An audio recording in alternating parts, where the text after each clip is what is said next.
Welcome to another wonderful Friday on your most exciting show, PM Personality Profile. My guest tonight, he is former senior special advisor to the United Nations mission in Liberia, former senior governance advisor to Tanzania, co-founder of the Center for Democratic Development, CDD Ghana, Professor Baffour Agyeman-Duah, currently Chief Executive Officer of the J.A Kufuor Foundation.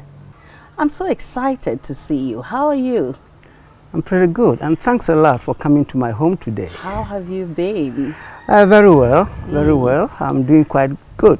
And the Kufuor Foundation? Yes, we are moving on with his vision to prepare future leadership. So we are working with young people, and it's going very well for us. I'm so happy to hear that. Thanks. But so far, since its inception, are you fulfilled that it's kind of towing the line that you wanted to tow? Very much so. In fact, that's what keeps me going. Okay. Because as you know, I came out of retirement to take this job, and for the past 7 or so years, it's been an exciting journey, working with young people from across the various universities in the country.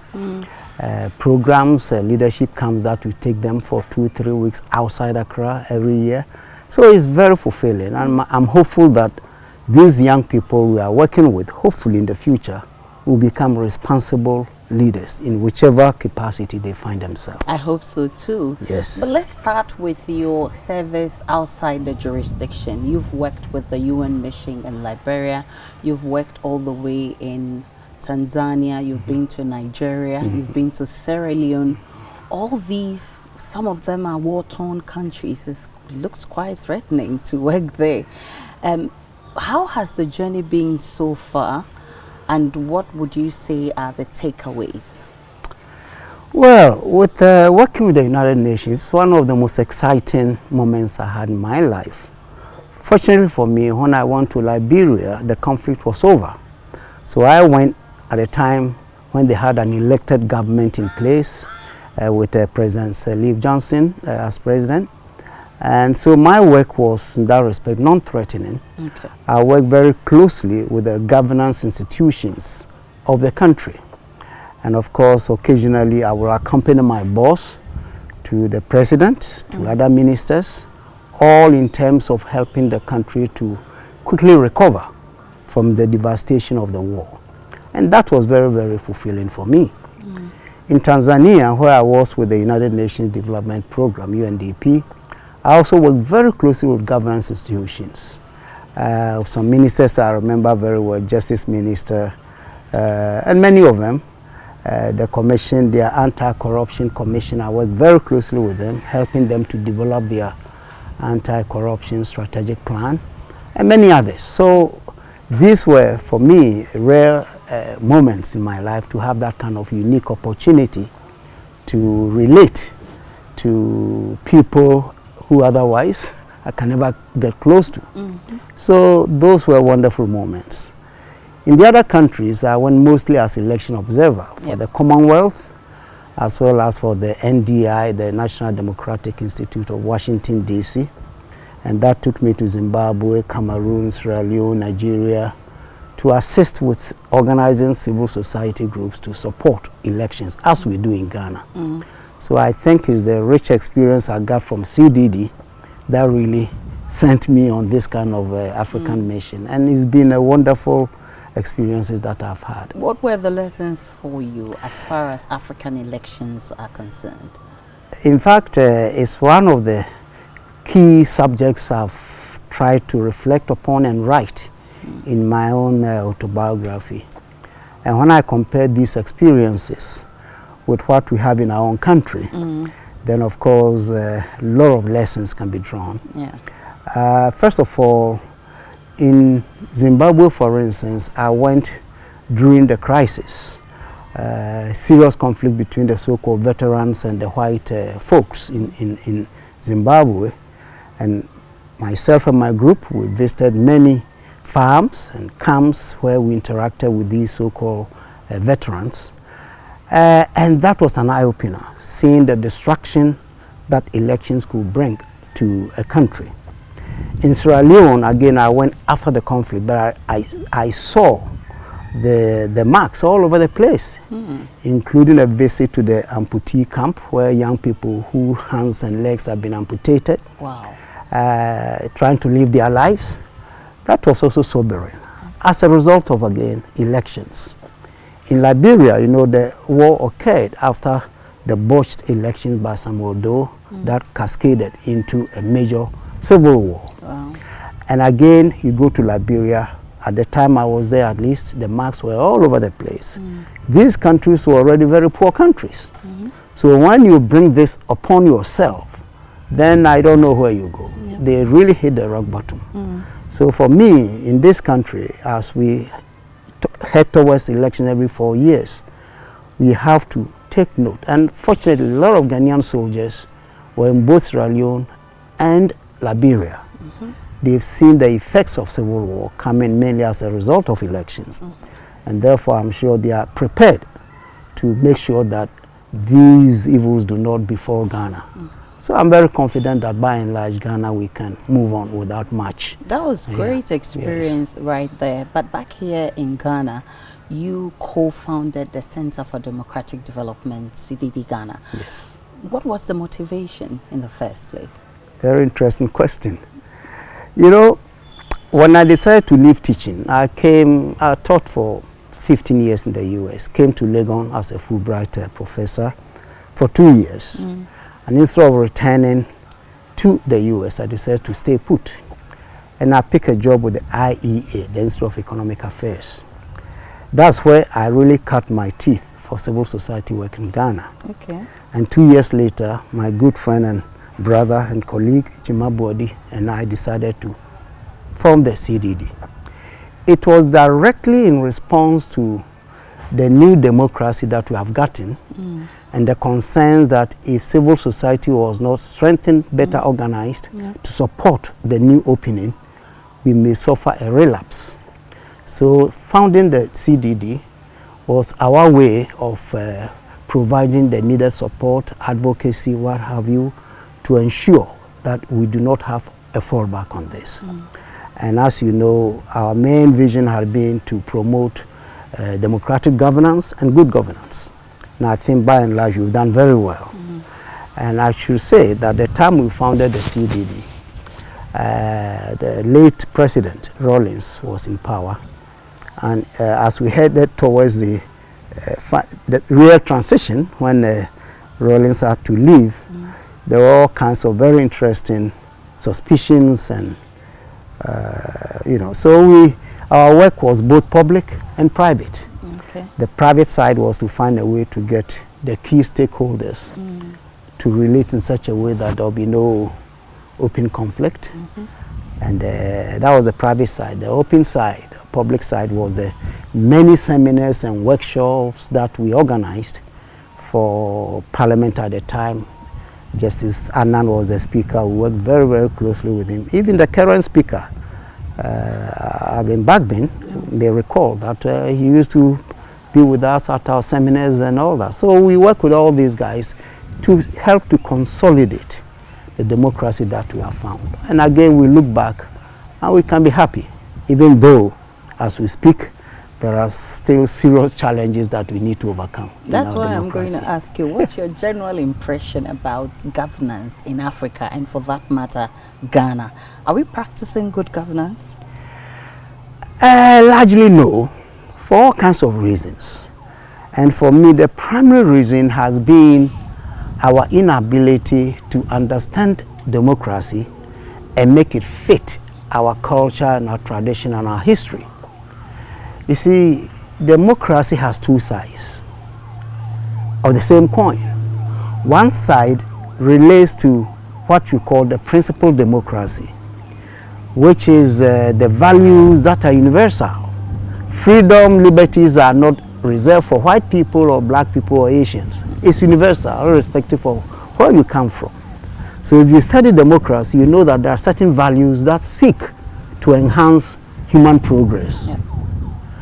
The other side of democracy is the institutions that a country creates to actualize those principles.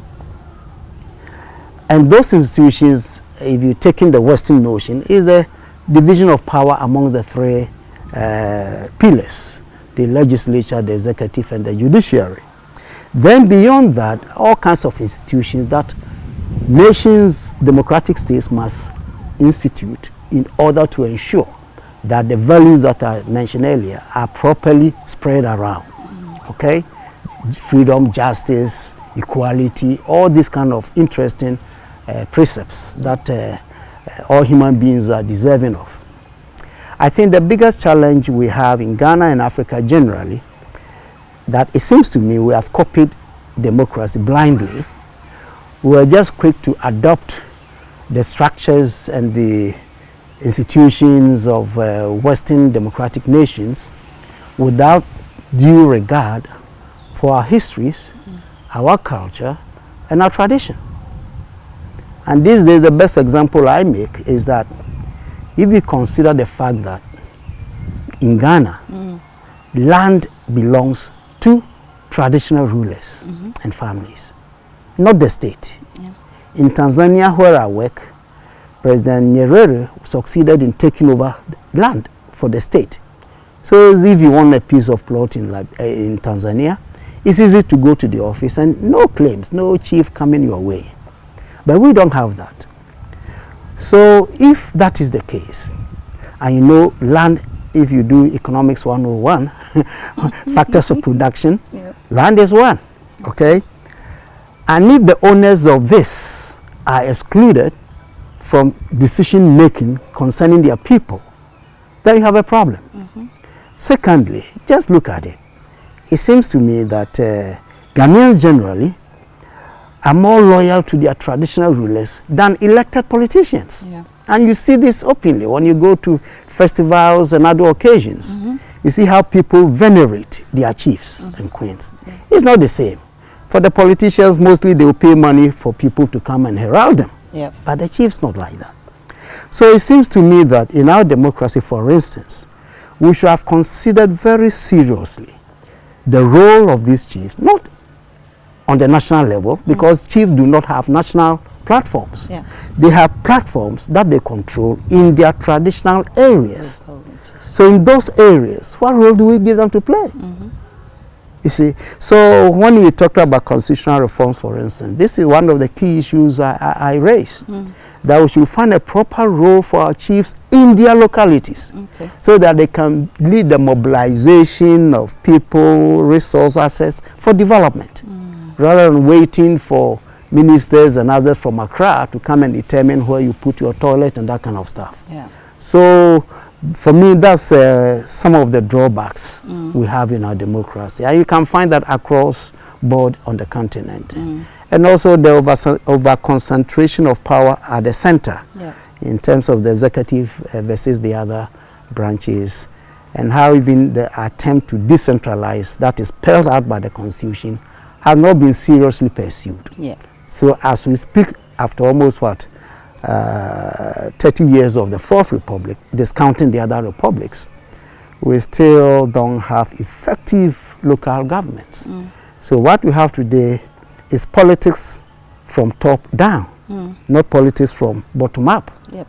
So at the grassroots, if they are not having elections for the executives, if we don't have general elections, nothing goes on. Yeah. They are not debating their own local development. You see, and that for me is a big shortfall in our democracy. I've revived this because, look, I know that I supported and I still support democracy. We push a Western notion on ourselves. Yep. But it's about time we reconsider this and find a better way of making democracy work for the people. For the people. Professor Baffour Agyeman-Duah, he's my guest on PM Personality Profile. He has a mind-blowing childhood experience. He witnessed what he calls the painful birth of the country called Ghana. When I return from this break, he'll be telling us all about that, plus share his experiences of walking 8 kilometers to Mansing and another 3.5 kilometers to his father's cocoa farm. Stay with me, I'm coming right back.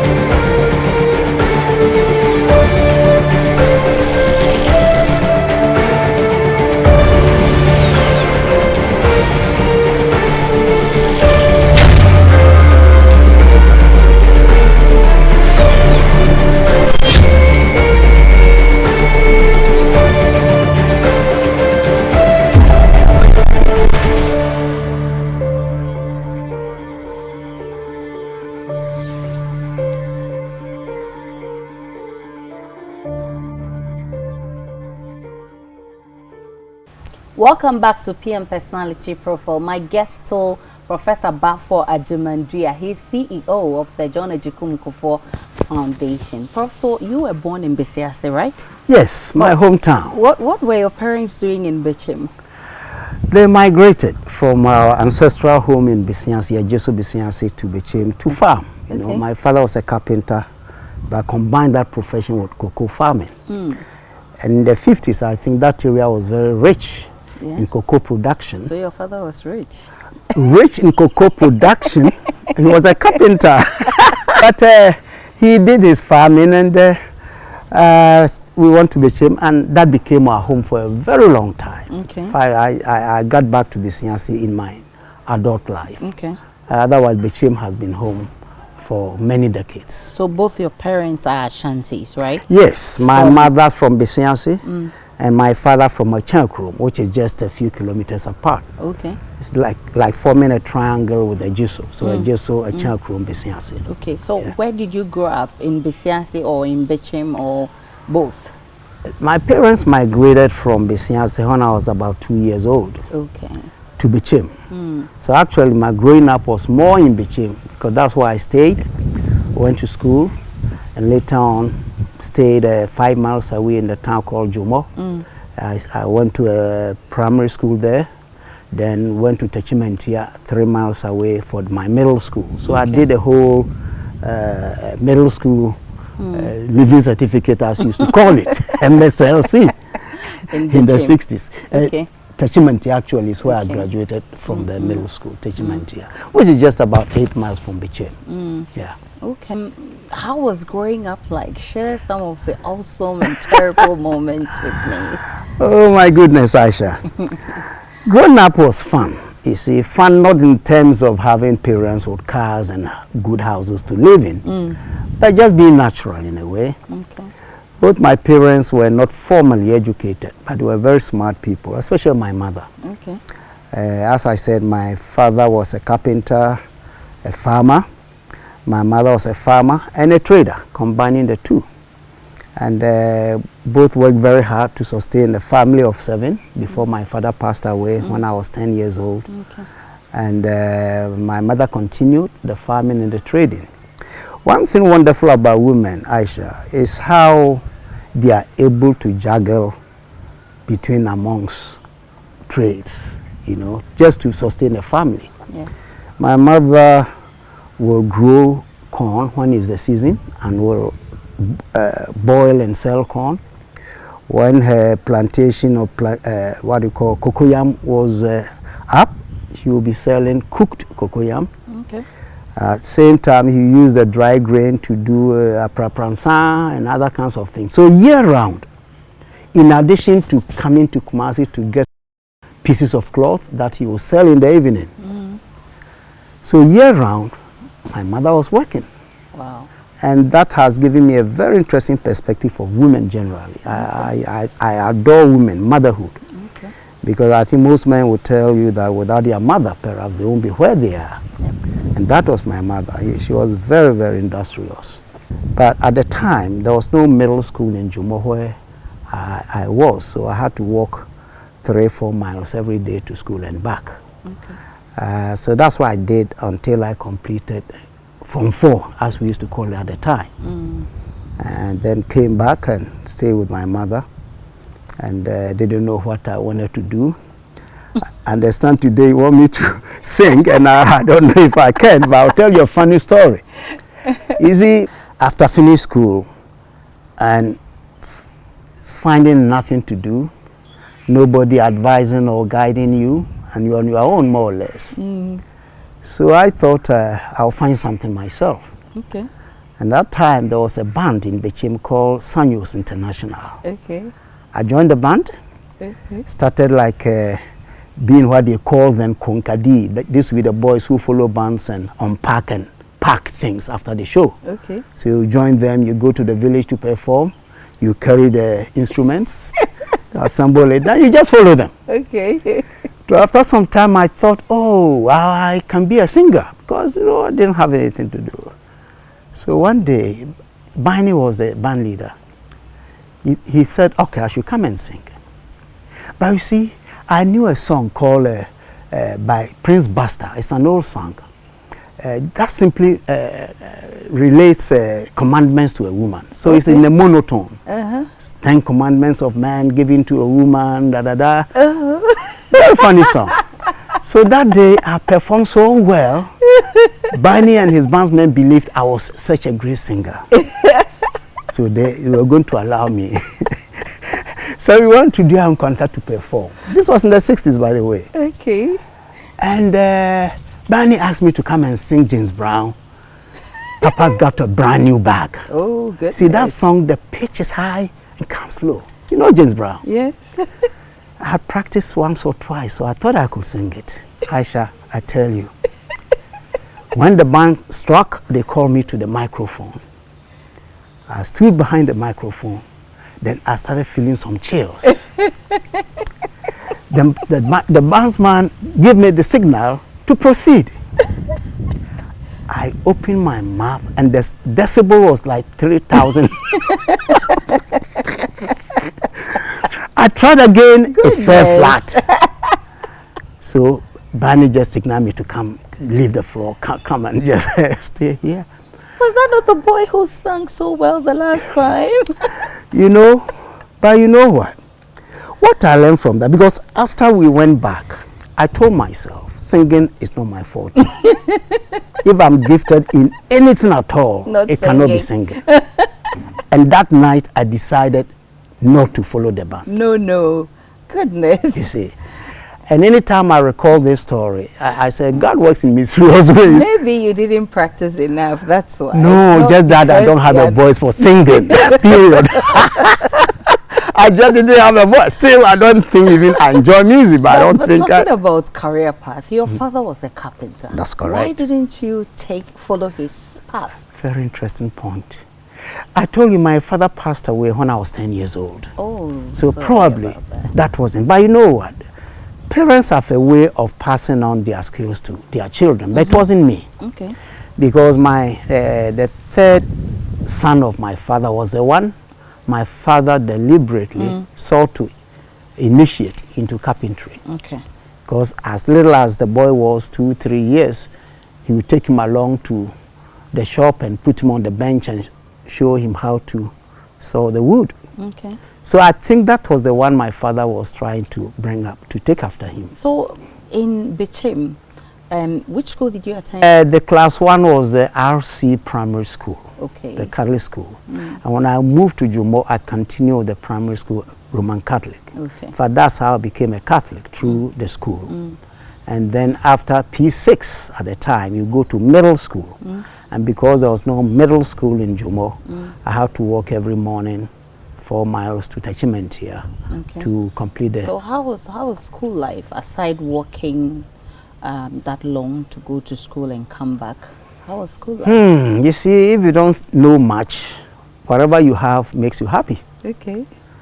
And I didn't know much. All I knew was this small town, this village, and walking to school. But of course, in Bichim, you recall moments when you describe it as like hell breaking loose, when political partisans were attacking their opponents. That's correct. What did you witness as a child? Bichim was one hotbed for the conflict between the CPP at the time and the UP or NLM at the time. Okay. You see, the CPP set up what they call the action troopers, and then opponents also set up what they call something troopers. And they'll come to town to fight it out. Frankly, I didn't know. But one occasion, as a little boy, I just peeped out of the house and saw men throwing bottles filled with water, like missiles, at each other across the road. One side of the road was supposed to be the stronghold of the CPP, and the other side, a stronghold of the UP or the NLM. Okay. So nobody crossed that road. They were standing behind and throwing bottles in a serious manner. Wow. And I recall 2 individuals, both of whom fought in the Second World War. I still remember their names. And they went to this front. They were UP people. They went to this front with their the badges that they got from their war fighting in Burma, pinned on their chest, as if they were really going to real war. And I recall Yao Cheche came with a deep cut on the arm, but he didn't bother him. Okay. He was just happy that he was fighting. And up to today, see, when you talk of political violence, that's where I think it started. Vigilante groups. It started then. Because CPP formed the groupers, and then the NLM-UP formed the troopers. Okay. And they were fighting over issues that I believe most of them did not even understand. Because the real political issues were here in Accra and maybe Kumasi somehow, where the CPP stalwarts were, but not in small towns like Bichim. But you see, when you think about that, you try to understand why even today, after almost 70 years of independence, people will still pitch tents to fight against each other. And oftentimes those who fight are not those who really inherit power. Yeah.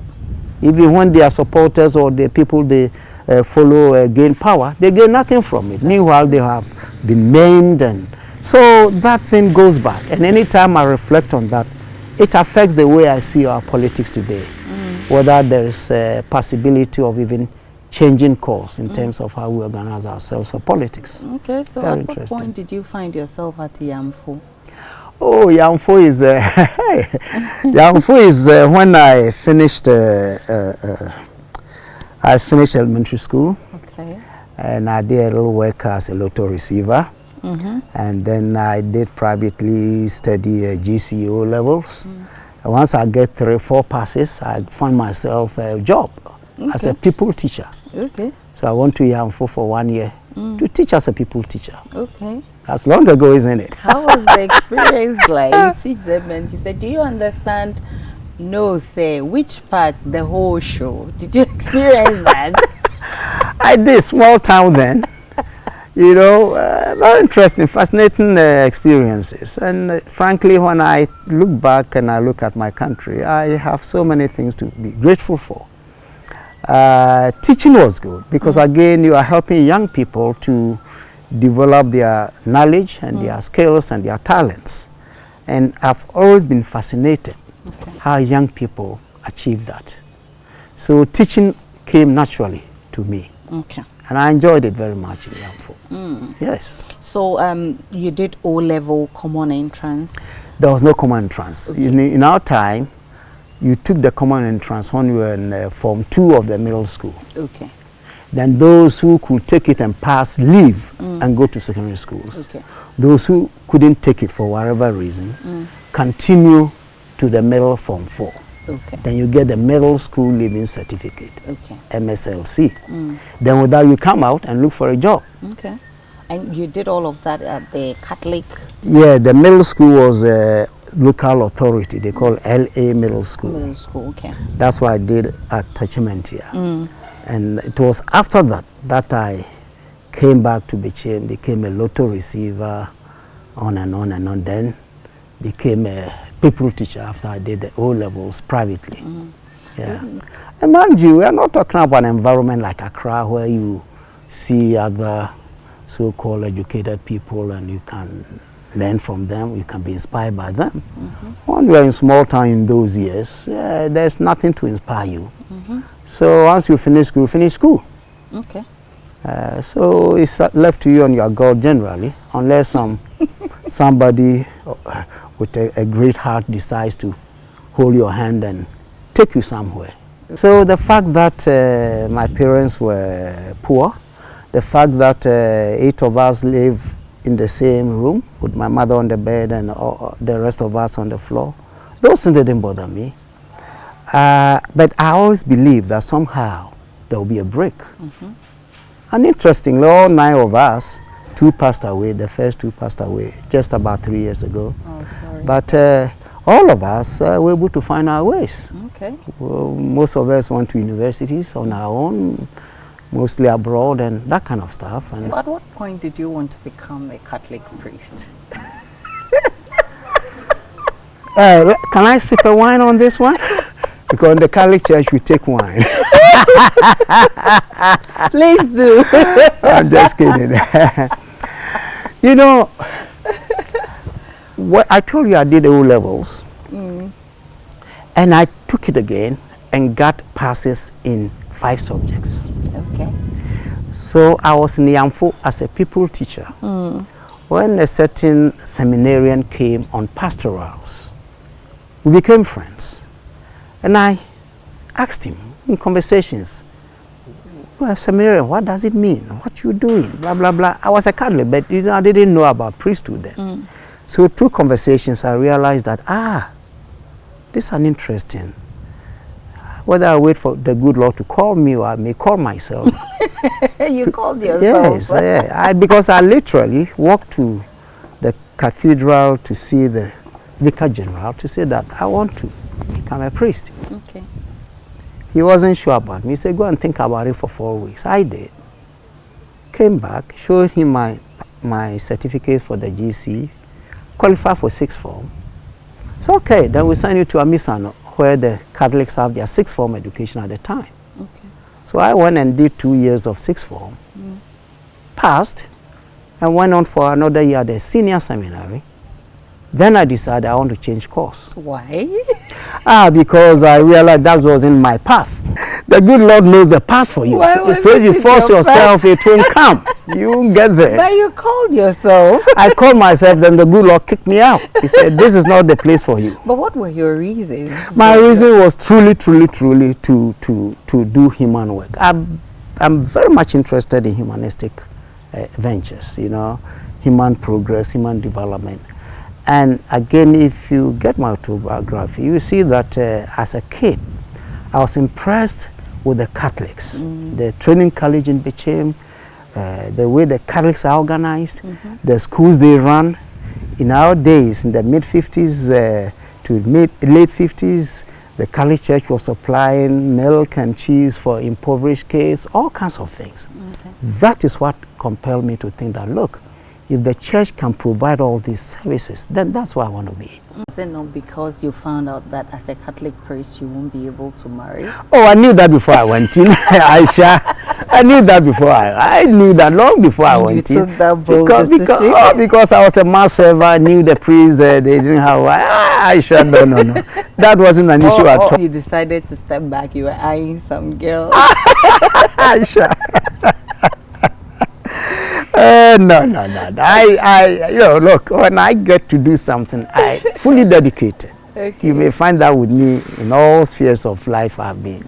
There was no girl waiting for it. It was after I left. Okay. And I went to the University of Cape Coast. 2 years, then I dated my first girlfriend. Okay, just 2 years. I mean, you should have waited longer. After 2 years leaving the seminary, I should have waited longer. Aisha, Aisha, I thought you were so kind. Let's talk about your journey at the University of Cape Coast first. Yes. How were you able to gather resources to further your education? You see, Aisha, in my days, it wasn't that expensive to go to school. Okay. Because there was no tuition like now. Books were supplied in many ways, and transportation was not prohibitive. That is when my mother stepped in. Okay. She was giving me the transport and the few books that I needed to buy. I utilized the library to the max. Okay. So that I didn't have to buy books because I didn't have that much money to buy the books. I know in the universities, every course has copies of his book in the library. So that became my second home. So I utilized the library to the max, and that's what helped me. Okay. So it wasn't that expensive. The travels are for clothing. Don't worry, don't mind. It wasn't never bothered me. I didn't buy new clothes. I could wear my clothes, I don't know for how long, and I was okay with it. Okay. So I had a good time at Cape Coast. Very good time, and I picked up a youth apostolate. You know, became the Pax Romana campus president. And after Cape Coast became the national president for Pax Romana, which is a Catholic institution for students. Okay. So from Cape Coast then to Ohio. Correct. And then to Denver? University of Denver. Okay. That's where I did my PhD. How was the experience like? Very interesting experience. Again, you know, I'll tell you this. When I arrived in Ohio, the third day I went to school, and I arrived at the university with $20 which was given to me here by a friend. Okay. Ticket was bought for me by another friend, a priest friend. So I got there with a small piece of, we call it a portmanteau, but we call it, let's say, suitcase. Okay. You know. So the third day on campus, I was already working. Okay. In the cafeteria, you know, dishwashing. I did that for 2 years doing my master's. And during the long vacation, I go to my sister in Cincinnati and pick a job at the shops. My first job was security man at a shop, which I would do for 2.5 months and then go back to school. Between that period, I would have made enough to pay for my room and board. Okay. See, so it was very fascinating in terms of how I was able to keep myself going. The same thing in Denver. It wasn't dishwashing at the cafeteria, but another job on campus, which I did. At some point, I was a shopkeeper at a convenience store chain they call 7-Eleven. Okay. You go to work 7 in the evening, you go to work 11 in the night and come home 7 in the morning. I did it 6 months. I had to quit because I couldn't have time to study. Okay, but you needed the money to support. I needed the money, so I decided to find job on campus, and I did. Okay, you see, that was much better. Much better, and tuition was scholarship from the school, so I didn't have to work too hard for much more money. You know, so I think, you see, Aisha, when you are in life and you are not looking for too much, if you are not greedy, you can be satisfied with things that come your way. Yes, let's talk about your experience from the UN work in all these countries, war-torn countries, Nigeria. Recently in Ghana, we've been hit by a terrorism threat, and we've been cautioned by government to actually say something when we see something. What do you think is accounting for this? I mean, why would any terrorist have any attraction or want to harm us, a peaceful country like Ghana? Like Ghana. First of all, let me be frank to say, I think Ghana will be safe. The threats are there. We pray so. But I have full confidence in our security agencies. Amen. Nothing will happen to us. But it doesn't mean we should go to sleep. Correct. So the appeal by government is the right thing to do. All of us as citizens must have that responsibility to call when we see something. The whole issue of terrorism, as you know, it's been there for years. Israel was a terrorist when they are fighting for their country. Palestinians tend to be terrorists when they are fighting for their freedom. So you find that all across the world.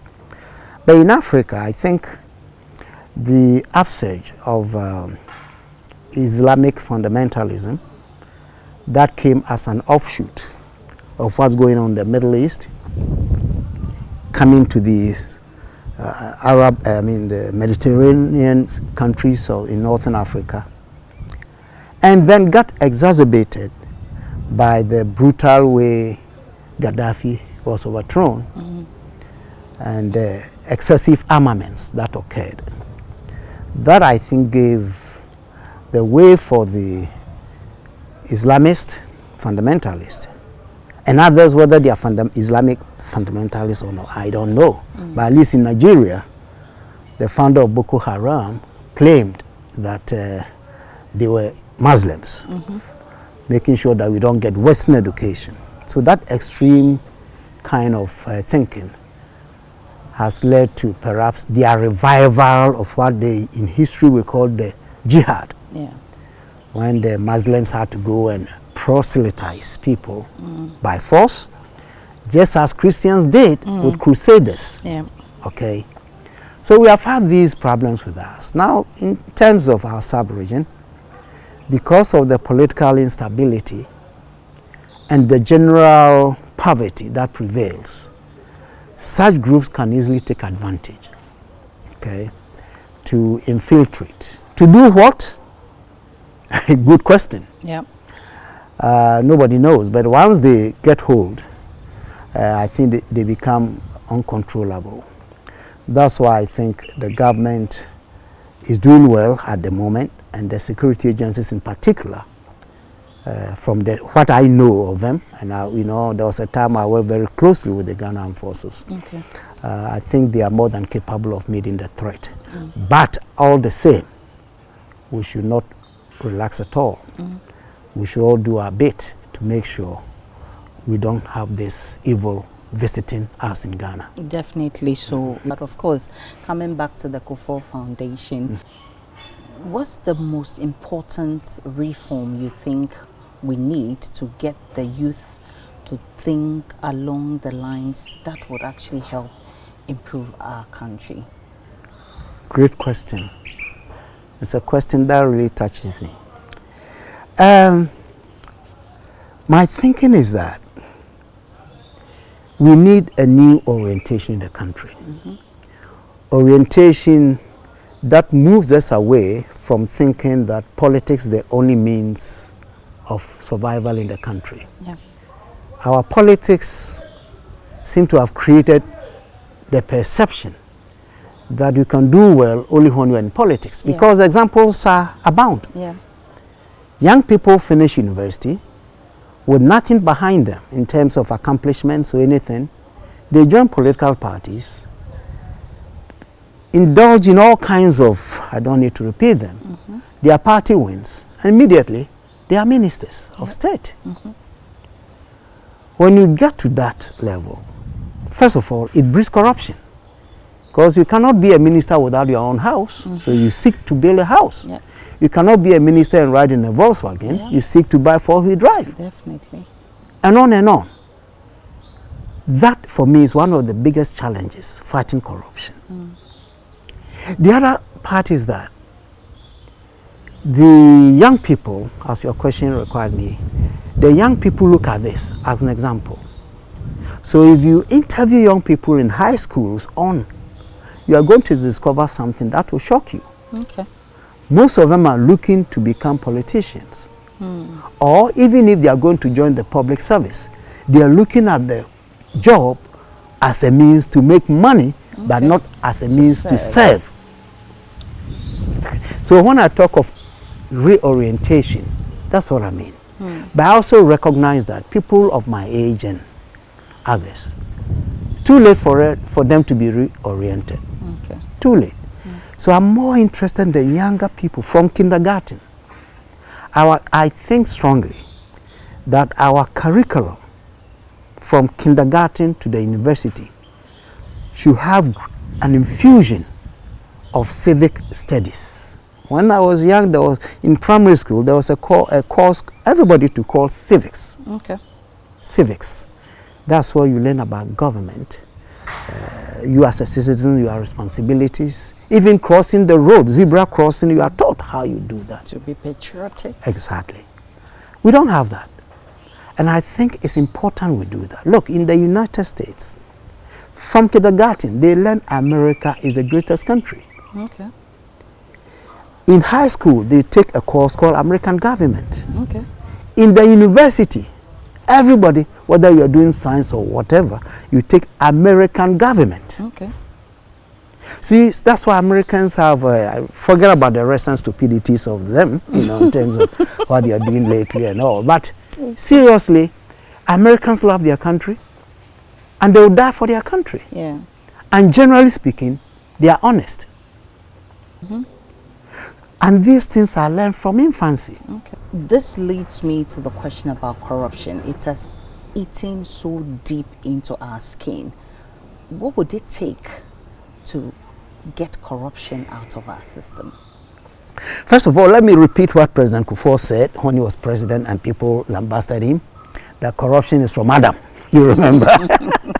He was saying the truth. Yes. It didn't mean that he supported it. Yeah. So my point is that corruption is everywhere. In the States, big time corruption. But ours is different. Yep. And ours is what we call, is damaging, more damaging. How to get or minimize corruption? Let me tackle politics, because I mentioned that already, how we rush into politics. That is one thing. The other one, even the mechanisms that we have created to check, we are not serious in enforcing them. Typical example. declaration of assets. Who has been serious with that? The law itself is even nebulous. The law itself is ineffective. Yeah. I don't know who wrote the Constitution, what they had in mind. Or were they pretending they can check corruption by simply saying, declare your assets and go away? Didn't make sense. Yeah. And that's one of the things we need to change if we are reforming the Constitution. So that gives politicians the courage to acquire wealth with careless abandon, as we have just seen in recent days, you see. So that's one thing. The third one, in this country, I never hear of ethics as a cause. Even the religious bodies that normally will be preaching morality, ethics, they themselves in so many ways are worse than those who don't even go to churches. Yep. So morality, ethics. When was the last time you heard anybody talking about that publicly?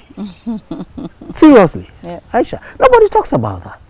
But these are the kinds of values that will help you to stay away from certain quote-unquote crimes. So, Aisha, I think the problem is multifaceted. And if we are serious, we have to approach them that way. Those we can control, especially assets declaration, we should strengthen it to make sure those who go, who break it, are penalized. Okay. My final point comes to leadership. Okay.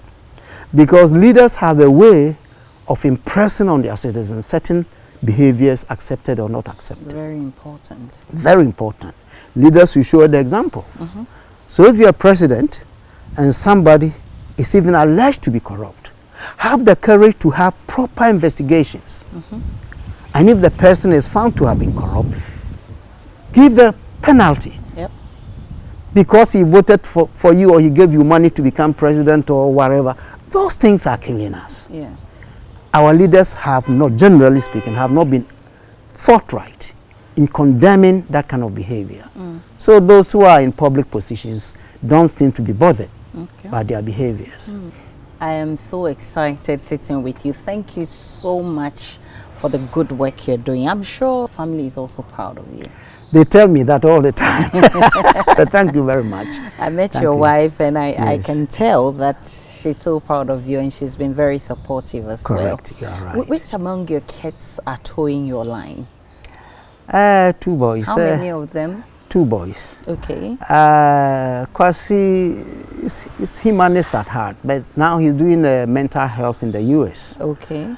He plans to come back to Ghana to invest in that, mental health, which seems to be at the bottom of most of the problems we have. Definitely. It's one of the areas that we've not given much attention Precisely. to. Yeah. I listen to Dr. Osei, the mental health expert, and anytime he talks, you know that we tend to overlook that. Definitely. A lot of people are walking on the streets with serious problems on their heads and they don't even know it. So he is in that area. Yeah. The other boy is just in real estate and I guess making as much money as he can in the US. They are all comfortably stated. Yeah. So Kwesi is the one towing Yes, the line. I think eventually he has that spirit. That's he has great. that spirit. So I have always told you, right, that you look very fit for your age. Yeah. Definitely. But I mean, what do you do to keep fit and always keep healthy like this?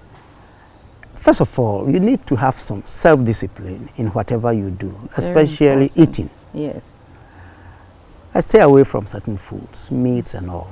I'm not a veggie, I'm not a vegan, they call it. No. I eat fish and all that. So your eating habits, diet is very, very important. Exercise, very, very important. And I do, you see the compound here. You won't believe that Sundays I jog 5 kilometers just here. Okay. Non-stop, 5 kilometers. Wow. Indoors I jog when Okay. I get up in the morning, at least 3 kilometers every morning. And climb the stair up and down at least 10 times Okay. every morning. I did it this morning. Wow. And I think it keeps you healthy. Definitely. And then you also stay out of trouble. Don't do bad things.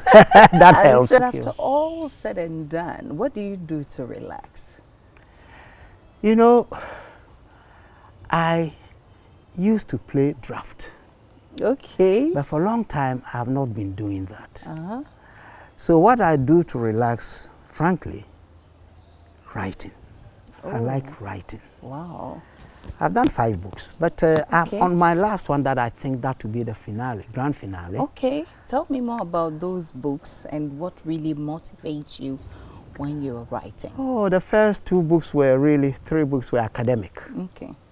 Turning my dissertation into my first book, and editing a book on Ghana security, editing another book on governance in Ghana, then doing my autobiography, and just last year, doing the work on the late General Champon. Okay. Wow. But currently, I want to do a work on democracy because, you know, as I said, I've revived my notes. I may not be that enthusiastic about the Western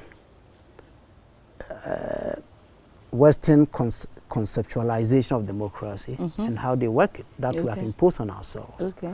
I think democracy should be brought to the level of our history, our culture, and our traditions. Definitely. So that's what I want to see if I can play around with that and let my opinion be known in a printed form. We wish you all the best in I that. hope I can do it. Do you listen to music sometimes? Or I love music. Since you went to do the band and oh yeah, you decided not to. I ran away because of my voice, you know. I don't have a voice. I listen to music by other people. Oh, but you know, I enjoy high life. Currently, I like some contemporary high life. Okay. I like Kwame Eugene. I like the guy from Takoradi. Kofi Kinata. I love him. Okay. A few of Shatta songs I like, but I think Stone Boy is my favorite. He's your favorite? Oh yes. Which among his tracks? Yeah, he did the what do you call it? Kumasi, what do you call it? Angunaga Junction. You remember that? That's your favorite? Oh yeah, some you know, singles on it are very good. The Futu. Futu. Yeah. You like it? But I can't sing it. You can't even understand. I don't even understand, but I just like the beat.